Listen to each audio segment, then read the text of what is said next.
ഞാൻ ഇന്ന് സെപ്റ്റോയിൽ ജോയിൻ ചെയ്യണം കേട്ടോ. എന്നിട്ട് ഇതാ 76 കിലോമീറ്റർ 72%.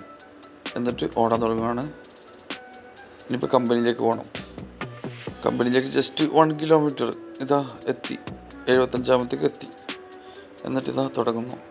കാരണം നമ്മൾ വർക്ക് ചെയ്യുമ്പോൾ നമുക്കതിൻ്റെ ക്യാഷ് കിട്ടണ്ടേ ഗൈസ്.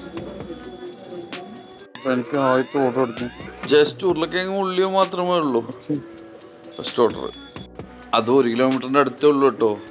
ഇത് ആദ്യത്തെ ഓർഡർ കൊടുത്ത് വന്നപ്പോൾ തന്നെ അടുത്ത ഓർഡർ അടിഞ്ഞു എനിക്ക്. ഡ്രൈവ് മോഡ് ആക്ടിവേറ്റ് ആയതുകൊണ്ട് എന്തായി, ഓരോ ഓർഡറിനും 25 രൂപ എക്സ്ട്രാ ഉണ്ട്. ഇതിപ്പോൾ സ്വിഗ്ഗി സൊമാറ്റോ ആണെങ്കിൽ 10 കിലോമീറ്ററിനായിരിക്കും 20 റുപ്യൊക്കെ സെർച്ച് കിട്ടുന്നത്. ഇത് 1 കിലോമീറ്ററിനാണ് ഈ സെർച്ച്. ഇതൊക്കെ നിങ്ങൾക്ക് കാണിച്ചു തരാമെന്ന് വെച്ചിട്ടോ. അങ്ങനെ ഇന്നത്തെ വർക്ക് ഞാൻ ജസ്റ്റ് 5 മണിക്കൂർ വർക്ക് ചെയ്തിട്ട് നിർത്തി കേട്ടോ ഗൈസ്. ഓടിയത് 40ൻ്റെ അടുത്ത് കിലോമീറ്റർ. അതിനിടയ്ക്ക് എക്സ്ട്രാ ഞാൻ കുറച്ച് ഓടിയിരുന്നു. എന്നിട്ടും നോക്കി 739 രൂപ ഏണിങ്സ്, അതും 5 മണിക്കൂർ ഓടിയിട്ട്.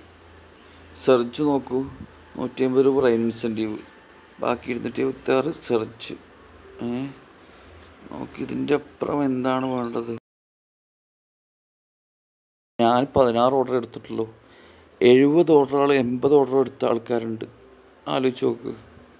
ഇപ്പം എന്ത് മാറ്റമുണ്ട് സ്വിഗ്ഗി സൊമാറ്റോ സാപ്റ്റോ. കാരണം ക്യാഷിന് വേണ്ടിയിട്ട് ഓടുന്നവർക്ക് ഒന്ന് ഉപകാരം ആയിക്കോട്ടെ എന്ന് വെച്ചിട്ടോ. കാരണം എൻ്റെ കുറേ ഫ്രണ്ട്സ് ഉണ്ട്, അവർക്കും എല്ലാവർക്കും വേണ്ടി. അപ്പോൾ സബ്സ്ക്രൈബ് ചെയ്യാനും ചോദ്യങ്ങൾ ചോദിക്കാനും മടിക്കല്ലേ ഗായ്സ്. ഓക്കേ.